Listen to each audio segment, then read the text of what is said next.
Hola a todos, mi nombre es Teresita Ferrari, soy profesora consulta de la Cátedra de Medicina Interna de la Facultad de Odontología Universidad de Buenos Aires, soy coordinadora del área clínica de pacientes con discapacidad en la misma cátedra y soy subdirectora de la carrera de Odontología Integral para pacientes con riesgo médico y discapacidad.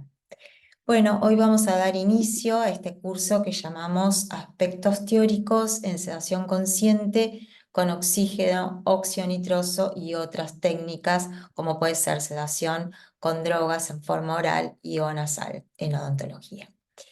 Vamos a ver de qué se trata, cómo está compuesto este curso. Tiene 4 módulos. El módulo 1, que es el que vamos a ver hoy, es introductorio. Vamos a ver ahora qué temas vamos a tratar. El módulo 2 va a tratar sobre la elección del paciente para aquellos pacientes que esté indicada la sedación, qué requisitos tienen que tener y también los fármacos más frecuentemente usados en los distintos tipos de sedación. El módulo 3 va a explicar la experiencia que tenemos en sedación oral y o nasal, también los aspectos legales de la sedación y también estrategias quirúrgicas con tips durante la sedación y también cómo debería moverse el odontólogo en el ámbito de quirófano cuando realizamos la estrategia de anestesia general. Y el módulo 4 van a presentar qué pasa y en qué consiste la sedación en niños con discapacidad mental y otro tipo de discapacidades en diferentes unidades hospitalarias. Bueno, entonces vamos a ver de qué contenido se trata el módulo 1. Es el por qué utilizamos esta estrategia de sedación, que es porque la mayor cantidad de población presenta estos síntomas que es miedo, ansiedad, fobias, experiencias traumáticas anteriores, etcétera, que bloquean la posibilidad de llegar a la asistencia odontológica en tiempo y en forma. Estrategias previas a la sedación, qué tipo de recursos tenemos para preparar al paciente para recibir mejor una técnica de sedación, conceptos de sedación, evolución histórica de la anestesia y la sedación, y vamos a ahondar un poquito más en sedación con oxígeno y óxido nitroso, que en los otros módulos no lo van a ver. Bueno, acá hay distintos papers en donde van asociando los distintos niveles de ansiedad odontológica con respecto y la vinculación a la salud oral y las experiencias odontológicas previas traumáticas o desagradables y las reacciones a nivel del comportamiento en los ámbitos odontológicos. Como conclusiones, estos resultados enfatizan la prevalencia significante que existe, digamos, en la ansiedad, con respecto a la ansiedad dental en adultos, particularmente en aquellos procedimientos quirúrgicos y también con el uso de elementos rotatorios como la turbina y los posibles cambios en el manejo de la conducta de estos pacientes. Estrategias personales son esenciales para reducir la ansiedad y proveer un mejor tratamiento odontológico. Este paper también nos habla de por qué el miedo al odontólogo. Hicieron una encuesta en 399 sujetos con distintos tipos de preguntas en las que preguntaban en realidad cuál era el mayor temor o qué era lo que les ocasionaba ansiedad, y todos estos concluyeron en que tenía que ver con el tipo de tratamiento, si había alguna situación dolorosa en el tipo de práctica odontológica, también con el tema del destrato de los profesionales y también con el tema de mala praxis. Este trabajo de González Márquez, como podemos observar en la base de la pirámide, la mayor cantidad de la población es capaz de controlarse con una motivación, ¿sí? Como la que hacemos en niños, decir, mostrar y hacer, que también la implementamos en adultos para explicarles qué es lo que vamos a hacer e ir disminuyendo el grado de ansiedad. En la mitad de la pirámide vemos que la gente necesita medios farmacológicos y llegar a una sedación leve o una ansiólisis mínima. En la parte más superior se controla con medios farmacológicos o sedación moderada. Y por último, la menor cantidad de población necesita entonces una sedación profunda o una anestesia general. ¿Qué es esto entonces por digamos, los causales por los cuales recurrimos a este tipo de técnica que es la que vamos a ver hoy? Porque los pacientes vienen con distintos grados de ansiedad, con temor, con fobia y con experiencias traumáticas. ¿A qué podemos llamar ansiedad? Suele ser una reacción fisiológica de defensa, ¿sí? Pero es una reacción en la que no está individualizado a qué tenemos ansiedad. Por qué se manifiesta? Es como, digamos, una manifestación de, digamos, de prevención de un mal de que va a suceder, pero no sabemos exactamente de qué se trata. A diferencia del temor, que es una reacción fisiológica, pero digamos, a un problema determinado, como puede ser en el caso nuestro, a un tratamiento odontológico. Y la fobia es un temor exacerbado, digamos, un temor patológico al tratamiento odontológico y experiencias traumáticas que generalmente tienen con un episodio, un padecimiento de dolor que haya quedado eh, recordado y que sea difícil de olvidar. Entonces, ante todos estos síntomas, nosotros debemos buscar estrategias que nos faciliten disminuir la ansiedad, el temor, las fobias y que nos permitan entonces de alguna manera el tratamiento odontológico. Científicamente tiene su explicación, o sea que a través de distintos estímulos, como pueden ser la visión, la audición, la olfacción, van a llegar esos estímulos a nivel del sistema nervioso central, pueden ir por dos vías, la vía principal, como está en pantalla, o la vía secundaria.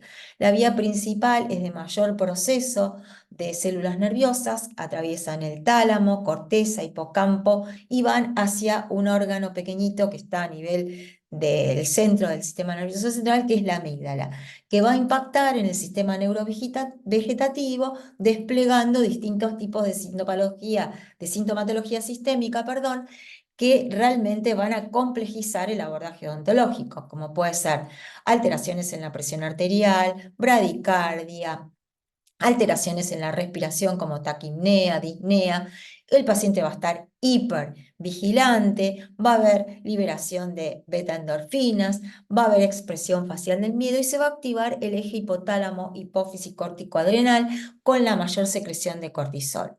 Por otro lado, la vía secundaria, que es una vía más rápida, es ante una situación de miedo, digamos, inesperada, va a ir del tálamo a la amígdala y va a impactar de igual manera entonces en el sistema neurovegetativo, en sus ramas simpáticas y parasimpáticas. Como podemos observar, para recordar un poquito de fisiología, el sistema simpático es un sistema de defensa que va a actuar entonces con distintas manifestaciones sistémicas como dilatación de la pupila, inhibición de la salivación, relajación de bronquios, aceleración del impulso cardíaco, inhibición de la actividad digestiva, estimula la liberación de glucosa por el hígado, secreción de adrenalina y norepinefrina por el riñón, relaja la vejiga y contrae el recto. El parasimpático también hay algunos tipos de manifestaciones con el tema de defensa, pero generalmente estabiliza y contrapone al sistema simpático. Cuando estos episodios de estrés, que es lo que nos lleva a un gran nivel de ansiedad, se mantienen en forma crónica, entramos a lo que se denomina síndrome de distrés, ¿sí? Debido a que el organismo va entrando en una fase de catabolismo crónico, que es la destrucción del tejido y de las células por esta situación de estrés. Y se va a manifestar en distintos tipos de tensiones psíquicas y en diferentes enfermedades psicosomáticas como las que vemos en pantalla. A veces nos preguntamos por qué hay tanta activación cuando tratamos de inspeccionar la cavidad bucal, ¿no? Entonces tenemos que recordar que es el primer órgano de contacto con el mundo, ¿sí? Recordemos la fase oral de Freud. La boca conlleva placer, seguridad y satisfacción, es el límite con el exterior y las agresiones en la cavidad bucal son agresiones a nuestro propio interior. Recordar por eso que hay tanta sensorialidad y tanta sensibilidad a nivel de la cavidad bucal. Con respecto al dolor y vinculado con la ansiedad, hay distintos tipos de registros, por ejemplo, los que vemos en pantalla, en 34.191 pacientes sometidos a procedimientos ambulatorios en la consulta dental, el 80,3% reportaron algún grado de ansiedad antes de la atención. En Inglaterra, solo la mitad de la población asiste regularmente a las consultas odontológicas, el porcentaje restante lo hace solo cuando el dolor es de tal magnitud que sobrepasa el temor al odontólogo. En Estados Unidos se informa que aproximadamente el 20% del total de la población evita someterse a un cuidado dental periódico por la ansiedad y el temor que le produce esta atención, ¿sí? Como verán, son síntomas que son bastante prevalentes a nivel de la comunidad. ¿Y cuáles serían las consecuencias de esta sintomatología? Impactaría de manera realmente no beneficiosa en la salud oral, porque los pacientes se bloquean y llegan a la asistencia odontológica ya con la salud bucal muy deteriorada, los tratamientos se convierten ya de prevención a invasión y para el odontólogo se complejiza muchísimo más el manejo de la conducta en este tipo de pacientes y las prácticas odontológicas que necesitan de un detalle y de la colaboración del paciente, que en estos casos no la tendría. Bueno, una de las estrategias previas a la sedación es lo que denominamos psicoprofilaxis y lo va a explicar la psicóloga porque son ellos los que realmente realizan este tipo de terapéuticas. En la siguiente presentación haremos referencia al trabajo de psicoprofilaxis llevado a cabo en forma interdisciplinaria.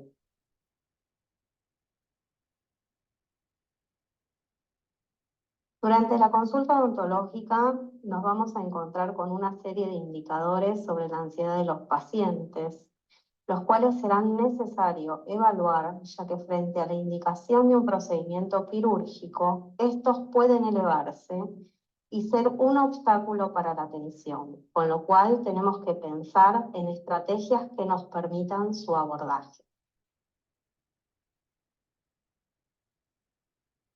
Durante la confección de la historia clínica y en paralelo con la obtención de datos personales del paciente, es importante que mediante la observación de la conducta, ya sea aquella propia de él como la de su entorno más cercano, se realice un diagnóstico de situación. La herramienta más importante a considerar en este paso será la observación, en conjunto con el rastreo de datos sobre el presente. ¿Qué es lo que en la actualidad rodea a ese paciente? ¿Qué vivencias próximas atraviesa y que pueden incidir negativamente en la consulta? Mediante la observación vamos a ir tomando todos estos parámetros para evaluar la ansiedad en su presente. Estos son patrones de respuesta y podemos registrar mediante las respuestas que dan los pacientes en la consulta, ya sean respuestas cognitivas, en las cuales nos focalizaremos en observar su concentración, el estado de hipervigilancia, la atención, la incapacidad para recordar. Respuestas de tipo fisiológicas, aquellas que nos llevan a observar la activación del sistema nervioso autónomo mediante el registro de la respiración, la transpiración o palpitaciones. Y respuesta de tipo motoras, en las cuales vamos a evaluar el comportamiento poco ajustado que puede haber durante la consulta, la evitación, el escape o situaciones de agresión. A medida que avanzan las consultas, realizaremos un registro mediante la evaluación de la conducta y sus incidencias, a los fines de ver si se van generando evoluciones y una mayor empatía con el profesional y el espacio. Para su registro podemos tener una planilla de observación diaria y también podemos utilizar como método de medición la escala de Frank, que nos permite categorizar la conducta según 4 tipos de parámetros, siendo estos aquellos definitivamente negativos, en los cuales se observa el rechazo total del tratamiento, un paciente que puede gritar, llorar y no colaborar. Negativo, aquel que acepta con dificultad el tratamiento, está arisco, lejano o ausente. Positivo será aquel que acepta el tratamiento pero con cierta cautela, que obedece o se muestra ansioso. Y finalmente aquellos definitivamente positivos, los cuales ríen, cooperan, disfrutan o inclusive se interesan por este tratamiento.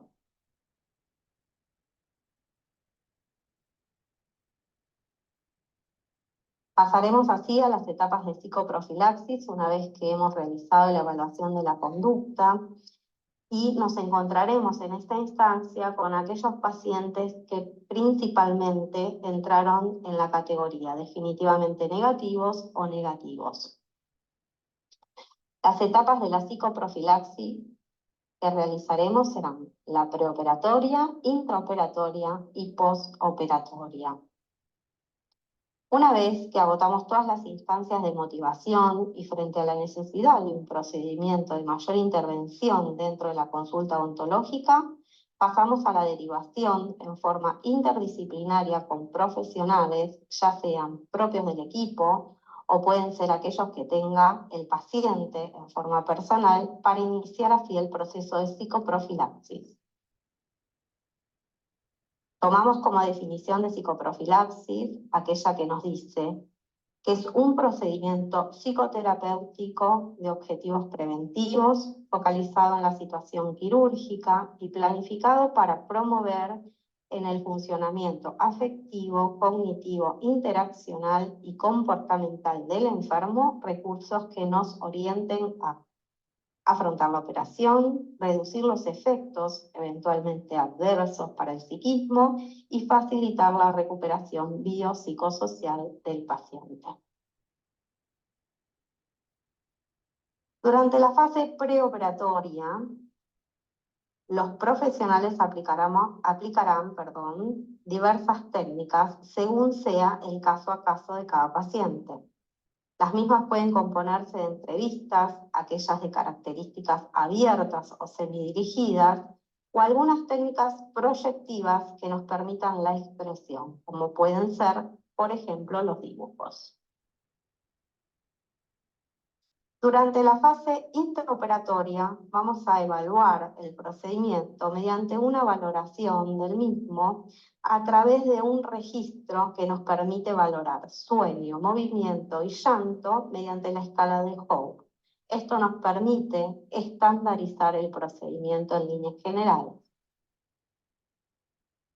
Y finalmente, como parte del proceso de psicoprofilaxis, es importante que luego de cada intervención se haga una valoración de la conducta del paciente, ya que esto nos va a permitir hacer un refuerzo positivo para posteriores consultas.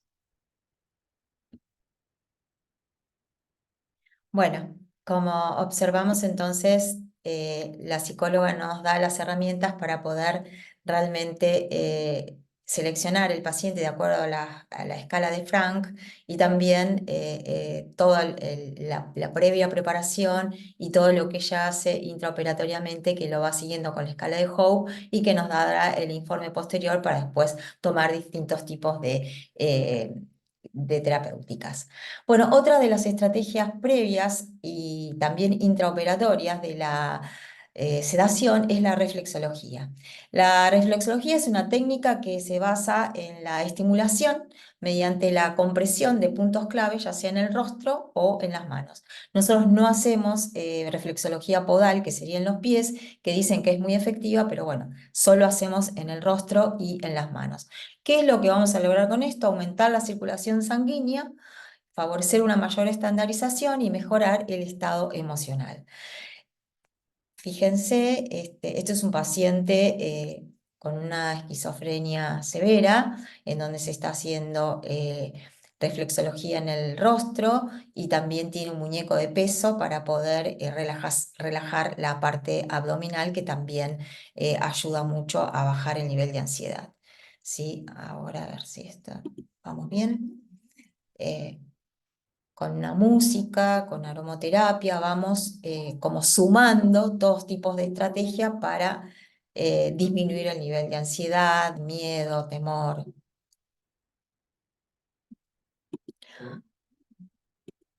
Otro de las estrategias previas a la sedación es esto que incorporamos hace muy poquito, que es el carro sensorial, que es un dispositivo que es rodante y que tiene muchísimos elementos dentro de él, ¿sí? Luces, sonidos, aromas, texturas, imágenes, fibras ópticas, juegos interactivos, tiene una computadora y tiene un proyector para poder proyectar los distintos tipos de imágenes, películas o lo que uno le parezca que puede realmente colaborar para disminuir la ansiedad.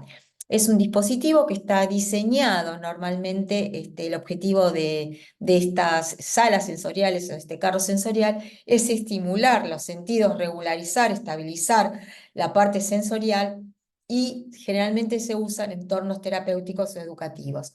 Nosotros lo que lo usamos es para la distracción, para distraer la atención, para sacarlos del foco del tratamiento odontológico y poder disminuir la ansiedad en base a una relajación que es la que le provee este ambiente amigable, placentero, como es, digamos, esto que van a ver acá. Esto sería el carro sensorial funcionando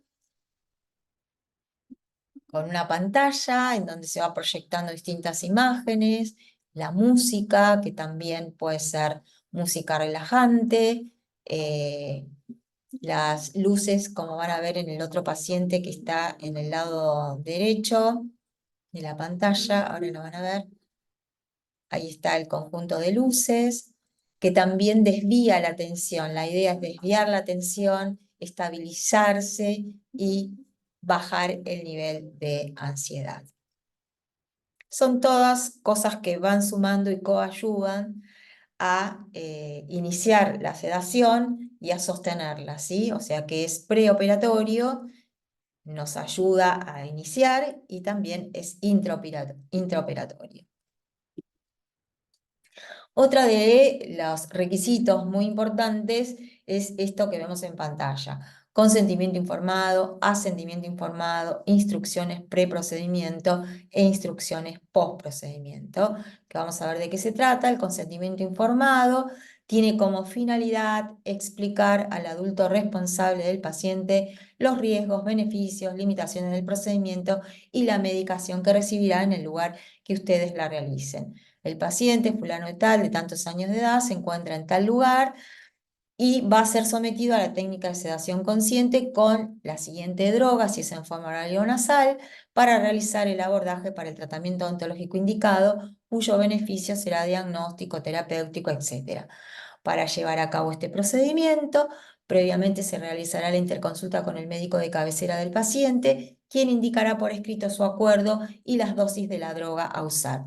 Luego será evaluado por el médico de donde ustedes estén, quien controlará los signos vitales y evaluará los estudios solicitados al paciente por su odontólogo, análisis de laboratorio, electrocardiograma, imágenes, entre otros. La psicóloga tendrá a cargo la psicoprofilaxis y se puede combinar con reflexología y también con el carro multisensorial. El día de la sedación deberá concurrir una hora antes del turno. El médico suministrará la medicación en forma oral y o nasal y si constan del equipo de sedación inhalatoria también. Luego monitoreará al paciente previo, durante y posterior al procedimiento, que lo van a ver en el módulo 2. La finalidad de la sedación es disminuir la ansiedad, el miedo, evitar el recuerdo de la situación, disminuir el movimiento del paciente, lograr mejor cooperación y obtener mejores resultados. Los riesgos de la sedación pueden ser vómito, sueño, intranquilidad, nerviosismo, retrasos en la recuperación, dificultad en la respiración, disminución de la presión arterial. Pero bueno, algunos pacientes pueden requerir oxígeno. Para su recuperación contamos con el equipo y personal necesarios para tratar las complicaciones. La medicación va a traer aparejada por 24 horas somnolencias, vómitos, marcha insegura, todo esto si realmente la dosis fue excesiva, o sea, si llegamos a una sedación moderada o profunda, que no es el caso de los tratamientos odontológicos. Para evitar o disminuir el riesgo de estas complicaciones, realizamos muy bien la selección de pacientes y le decimos si su hijo se halla en una situación de alto o bajo riesgo de complicaciones.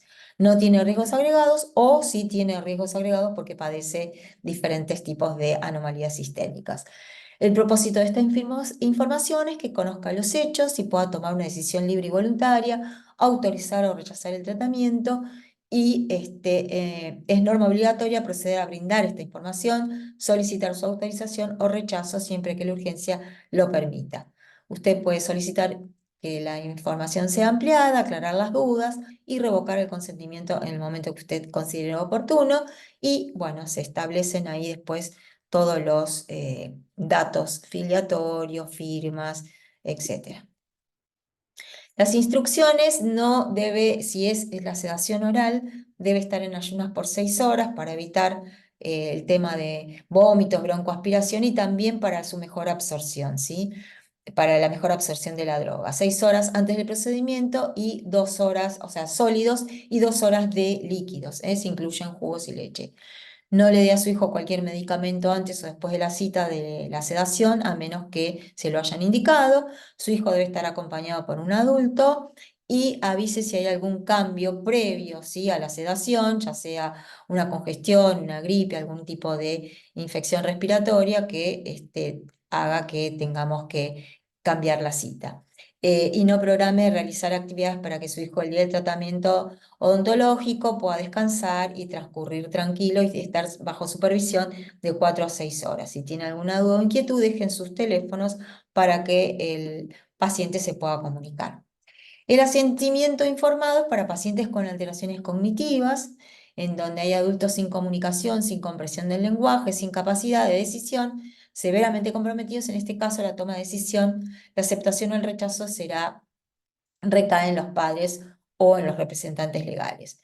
Cuando hay algún tipo de comunicación, capacidad para toma de decisiones limitadas, pero sin madurez para decidir, también la responsabilidad será de los padres y los representantes legales, pero se le ofrece una explicación pertinente al paciente y la decisión de rechazar o elegir realizar este tipo de técnicas, ¿sí? Acá se le explica que va a tomar una medicación, que puede decir sí o que no, y que luego que la droga qué efecto va a producir, que va a quedar de esta manera realmente relajado y tranquilo.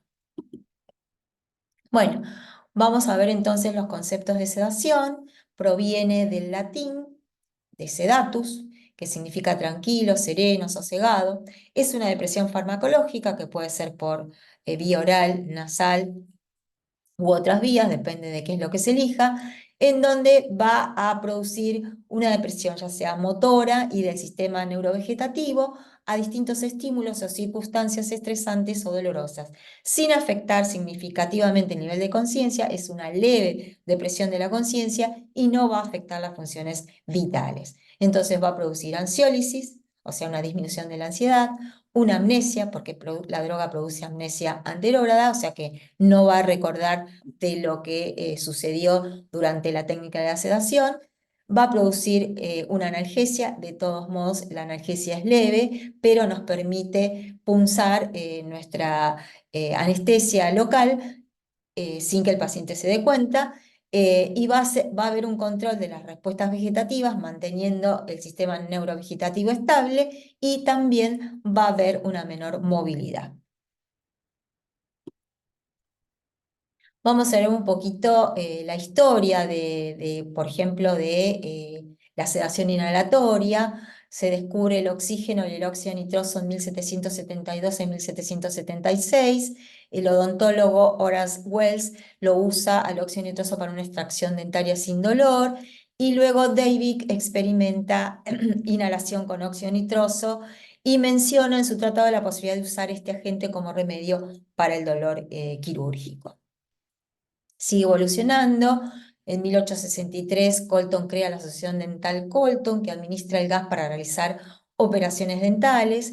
Y a pesar del éxito que se estableció en Estados Unidos, donde durante 1860 el interés general no crece hasta la demostración de la Exposición Universal en París en 1867. Esta frase que realmente todavía se mantiene en vigencia, porque el paciente tiene que inspirar lentamente y profundo, inspirar el gas y sostener labios y nariz para intentar no permitir que el aire ambiente entre y diluya el gas. De esta forma la anestesia alcanzará en 45 a 60 segundos, ¿sí?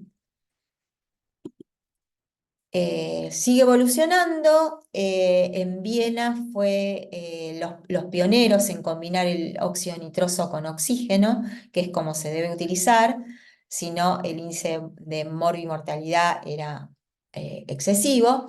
La mezcla con un 10 a un 15% de oxígeno la llamó gas del sueño este señor Hillicher, y para la aplicación del gas desarrolló un aparato. Estos tres señores observaron que había efectos de la reinhalación, hipoxias y signos propios de la asfixia, y señalaron la necesidad de reconocer los estadios de profundidad anestésica, el reconocimiento de los signos, uso de válvulas para evitar la reinhalación y reconocer los síntomas como cianosis, bradicardia, parada cardíaca, consecuencia del efecto directo del óxido nitroso y la falta de oxígeno. Y quedó la pregunta sin responder de que los odontólogos deberían ser capaces de tratar estas situaciones críticas de una manera profesional y poder realizar un curso especial de entrenamiento para aquellos colegas que deseaban usar este anestésico. Esto lo dijo Hollander en 1868. Por eso hoy realmente es obligatorio realizar un curso de capacitación y certificación para el uso de esta técnica en los países que está implementado la técnica de oxígeno y óxido nitroso, que no es la Argentina. Entonces hacemos una síntesis. En 1772 Priestley descubre el óxido nitroso. En 1790 se describen las propiedades anestésicas del gas y se construye la primera máquina dispensadora. En 1844 Horace Wells extrae un diente bajo los efectos del óxido nitroso. En 1950 hay un resurgimiento del gas. En 1970 el uso del óxido nitroso es añadido al plan de estudios de odontología en Estados Unidos, y en el 2000 el procedimiento es de rutina tanto en Estados Unidos como en Europa, y también en muchos países de Latinoamérica: Chile, Brasil, Uruguay, Bolivia, Colombia, México, ¿sí? Con respecto a la sedación oral, se relatan en esta bibliografía distintos tipos de drogas, como el midazolam, que es una de las benzodiazepinas que más experiencia nosotros tenemos en su uso. Por ejemplo, Silver en 1994 relata que el midazolam de una dosis de 0,3 a 0,5 miligramos kilo de peso es muy efectiva como sedante entre un 75 y 60%. Luego en 1996 combinan el midazolam con el paracetamol y es tan eficaz como el hidrato de cloral y la hidroxicicina en la sedación en niños sometidos a procedimientos odontológicos. En 2006 se usa una dosis de 0,5, pero se pudo notar que existía una amnesia asociada con el uso del midazolam, que eso es lo que dijimos como era unas bondades de la sedación. Shapira y Cole realizaron un estudio en combinación de fármacos que incluían el midazolam más hidroxicicina, obteniendo como resultado que la combinación con hidroxicicina administrada 30 minutos antes del tratamiento llevó a una sedación más segura y efectiva. Luego en 2008 una dosis alta de 0,75 registró vómitos e hipo como manifestación de toxicidad. Luego se comparó la efectividad del midazolam 0,5 vía oral y 0,35 vía rectal y se encontraron que ambos efectos eran similares a los del grupo control. En 2010, utilizando midazolam solo y también con meperidina, se vio los beneficios de usar la combinación con la meperidina, que era más efectivo y que no requería restricción física. Y así fueron distintas revisiones sistemáticas, 2018, 2023, 2024, en los que revelan los beneficios del uso del midazolam en la sedación consciente en forma oral. Recordemos que la sedación es un estado continuo, ¿sí? Que va desde una sedación mínima, que es la ansiólisis, hasta la anestesia general, ¿sí? La profundidad de la sedación es fluida y el estatus del paciente clínico puede pasar rápidamente de un estado ligero a una sedación profunda y viceversa. Entonces podemos definir a la sedación consciente, que es un estado en el que el paciente va a responder a estímulos verbales, va a mantener la respiración espontánea y su función cardiovascular estable, ¿sí? Con una leve disminución de la conciencia, ¿sí? Es como una confusión en realidad. Los medicamentos que se usan deben tener un margen de seguridad suficiente para que la pérdida de la conciencia sea improbable. Hay una leve confusión, pero no una pérdida total de la conciencia, porque ya estaríamos en una sedación inconsciente, ¿sí? La sedación inhalatoria es la inducción de un estado de sedación consciente mediante la administración de concentraciones subanestésicas de fármacos en estado gaseoso, que es lo que acabamos de describir de óxido nitroso y oxígeno. Entonces esta sería la curva, ¿eh? Una sedación leve o ansiólisis inhalada, una sedación consciente moderada, una sedación profunda y una anestesia general. ¿Qué sería el campo del odontólogo? El anestesiólogo puede intervenir en todos los estadios, ¿sí? De la leve a la anestesia general. El odontólogo puede intervenir tanto en Estados Unidos como en Europa, como en los países de Latinoamérica que les comenté, en la ansiólisis y en la sedación consciente moderada, ¿sí? Ya en la sedación profunda y la anestesia general solamente lo hace el anestesiólogo. Y la ansiólisis eh, es el estadio en el que el paciente va a responder a estímulos verbales en forma normal. La función cognitiva y coordinación va a estar un poco limitada, o sea, esa leve depresión de la conciencia. La función respiratoria y cardiovascular se van a mantener intactas. Con respecto a la sedación consciente moderada, el paciente va a responder en forma normal, pero a estímulos verbales más potentes, aislados y táctiles, ¿sí? Uno va a tener que golpearle el hombro y decirle, ¿estamos bien? Bueno, la ventilación se mantiene normal y la función cardiovascular en forma estable.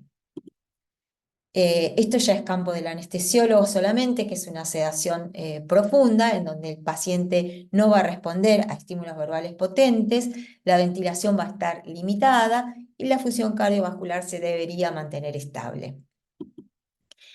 Eh, el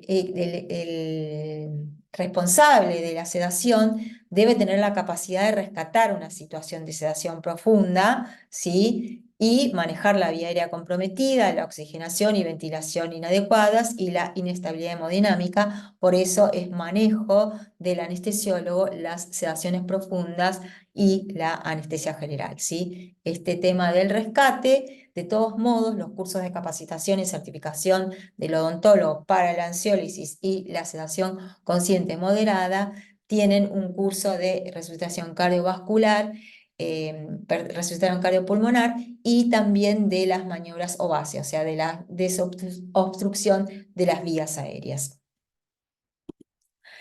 Entonces, el anestesiólogo va a estar preparado para la anestesia general, en donde el paciente no va a responder ni a estímulos dolorosos, no va a mantener una respiración independiente, va a estar intubado y la función cardiovascular se puede ver afectada, pero bueno, él está preparado para el rescate y el mantenimiento en los parámetros estables. La sedación consciente, entonces, la que puede, en donde interviene el odontólogo y es la que hacemos nosotros y tenemos más, digamos, experiencia, es la oral y la nasal. No así la inhalatoria, que estamos tratando de ver de qué manera se puede implementar. Entonces, vamos a extendernos un poquito más en la inhalatoria, porque la oral y la nasal la van a ver en el módulo 3, en donde la va a explicar el anestesiólogo. Con respecto a los antecedentes que existen de sedación inhalatoria, hay mucho en la bibliografía. Por ejemplo, en este paper en donde ven la eficacia de la técnica de inhalación de óxido nitroso y sedación para las extracciones de los primeros molares permanentes en forma muy exitosa. Y esta otra en donde hay opiniones de los odontólogos, de cerca de 281 odontólogos que hicieron una encuesta en la que ellos están certificados y con cursos de capacitación para realizar lo que ellos llaman allá en Brasil relativa analgesia, que es la técnica de sedación con óxido nitroso, en donde ellos terminan concluyendo de una opinión favorable acerca de esta técnica para los distintos tratamientos odontológicos que ellos efectúan. También hay otros tipos de estudio, este estudio longitudinal en el que vincula el riesgo de caries, de salud bucal, con la calidad de vida en los pacientes que tienen entre 3 y 6 años exactamente, en donde ellos concluyen de que es imperativo realmente el cuidado de las caries en estas edades y que es muy efectiva la sedación con óxido nitroso y oxígeno. Y después, en el que la sedación o rápida analgesia en odontología, acá en este paper describe la técnica, los objetivos, las indicaciones, las ventajas, el monitoreo y el perfil de seguridad que tiene esta técnica, que ha sido realmente muy ventajosa para lograr ansiólisis, analgesia, amnesia, y este paper describe que no solamente para digamos, la odontología pediátrica, sino también para geriatría y para adultos, y que no solamente se utiliza para tratamiento odontológico, sino que también para otro tipo de, por ejemplo, cirugía estética, para dermatología, o sea, para otras intervenciones médicas utilizan esta técnica de óxido nitroso y oxígeno. Bueno, acá tenemos la máquina, que es un mezclador, es un flujómetro, en donde se van a mezclar entonces los gases. Acá está el cerebro del flujómetro.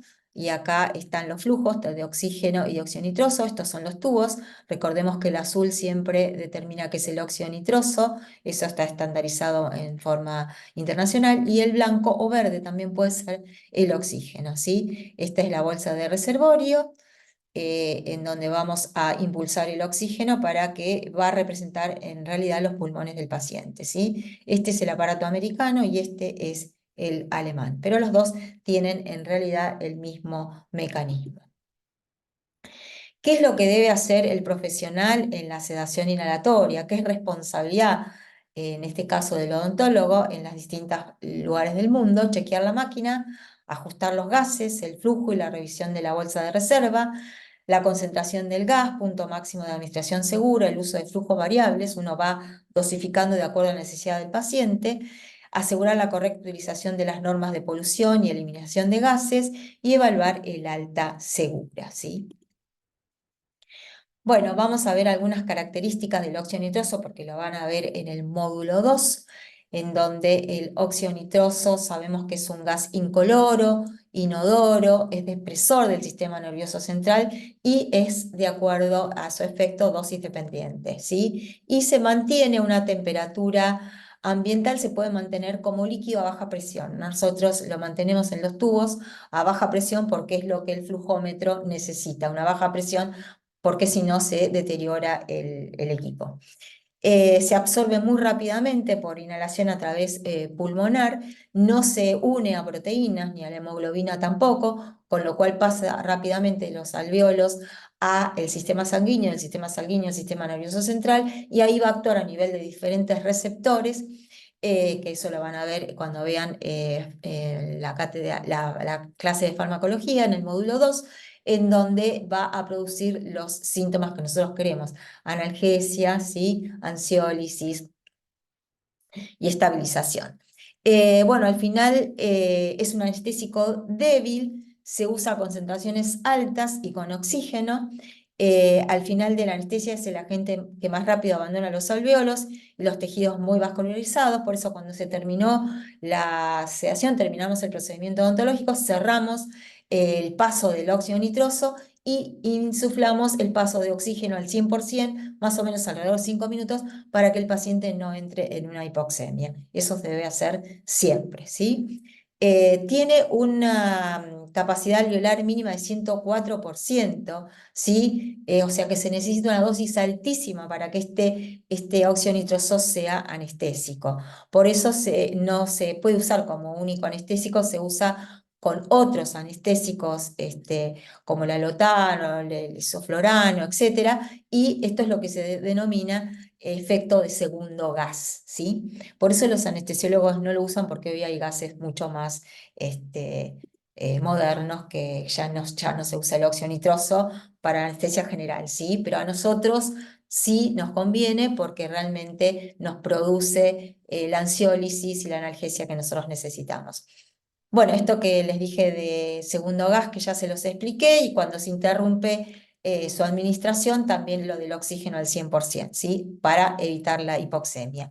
Las indicaciones es para reducir la ansiedad, se usa mucho en niños, en odontopediatría, en pacientes con discapacidad, para evitar el reflejo nauseoso, para un umbral de dolor bajo y tolerancia a tratamientos más prolongados.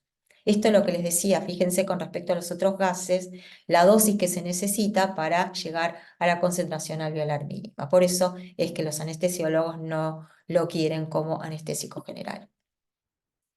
Las propiedades del gas es que tiene baja potencia anestésica, analgesia proporcional a las dosis empleadas, o sea que nosotros nunca podríamos llegar a una sedación profunda ni a una anestesia general con esta técnica. Y por debajo de su concentración alveolar mínima proporciona analgesia dental y otros procedimientos menores, que es lo que nosotros necesitamos, ¿sí? Los efectos secundarios son náuseas, vómitos posoperatorios, puede difundir a cavidades cerradas, alteraciones hemodinámicas en pacientes con problemas cardíacos, hipoxemia transitoria si no se realizó la insuflación del oxígeno. ¿En dónde está contraindicado? En pacientes con patología respiratoria, enfisemas, alteraciones psiquiátricas severas, dificultad para mantener la conciencia, existencia de cavidades con gas atrapados, como neumotórax, otitis medias, o en aquellos que fueron operados de retina, donde se coloca un gas para pegar la retina, en los que han tenido una cirugía muy próxima, embarazo, primer y segundo trimestre, niños menores de 3 años y en aquellos que tengan déficit de vitamina B12, porque interviene en la síntesis y en el metabolismo de la B12, interfiere, entonces no permite que la vitamina B12 se incorpore al organismo. Por lo tanto, los pacientes van a tener una anemia megaloblástica, perniciosa, entonces estos pacientes está contraindicado. Las ventajas es que es muy fácil el uso con esta máquina que está equipada con las dosis programadas, realmente es muy fácil su uso. En los países, en realidad, la que usa el equipo es la asistente dental y el odontólogo es el que hace el tratamiento odontológico, ¿sí? Un asistente que esté capacitada y certificada. Fácil uso, entonces administración, rápido inicio y despertar. No se necesita el rescate de la sedación oral, ¿sí? Que el midazolam necesita el flumazenil para rescatar y el fentanilo necesita la naloxona para rescatar. En este caso se cerró el óxido nitroso y sin oxígeno se terminó. La profundidad de sedación se puede modificar y revertir, pocos efectos secundarios, produce ansiólisis y analgesia y ahorro de tiempo en el procedimiento y mayor seguridad. Esta sería entonces la forma en el que el paciente con el flujómetro, con el equipo, inhala a través de la mascarilla, exhala y va directamente a la descarga, al eyector, pasa directamente. Bueno, esto sería digamos, cómo debe estar la bolsa de reservorio. Este es el tamaño indicado.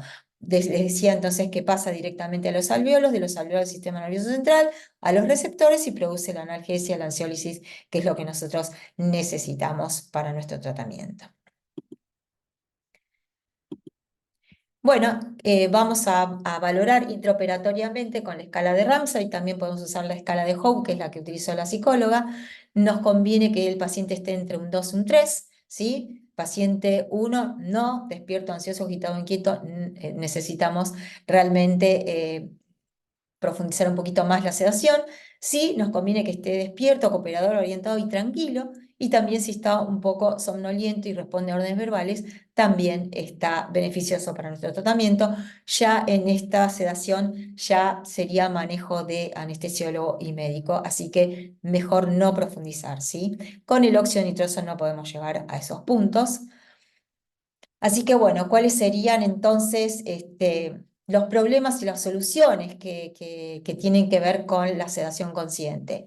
El problema es que hay poco entrenamiento. Se necesitaría como solución un mayor entrenamiento y que se imponga en la currícula esto de la técnica de sedación. Otro de los problemas es que hay pocos equipos y staff entrenados y la solución sería un mayor acceso al entrenamiento y a los lugares donde se pueda producir y realizar la sedación consciente.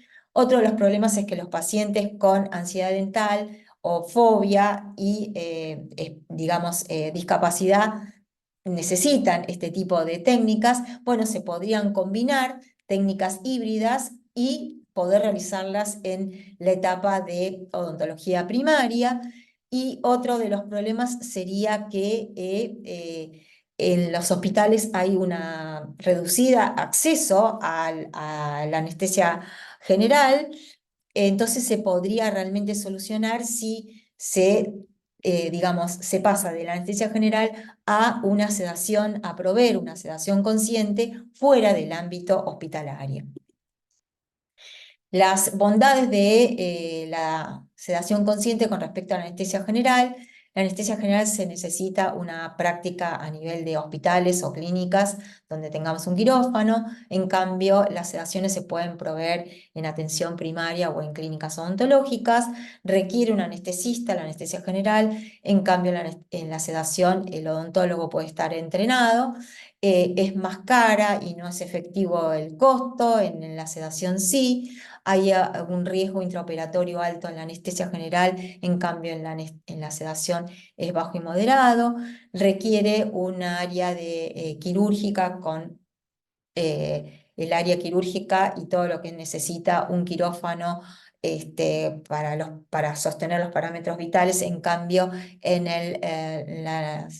sedación consciente se requiere un curso de formación en RCP y en las maniobras o base, y el riesgo de fallo debido a digamos, a las comorbilidades médicas puede ser en anestesia general. En cambio, el riesgo de la sedación consciente tiene que ver con que, bueno, no se pudo realizar el tratamiento odontológico y más que eso no va a pasar.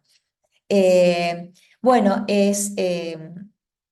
puede ser, digamos, el costo sustancial en la reducción de la anestesia general, pueden reducir los costos al no usar la anestesia general como manejo de la ansiedad, y también, digamos, que sería proveer una mayor salud oral en la comunidad local debido a que hay un mayor acceso a la provisión de sedación consciente.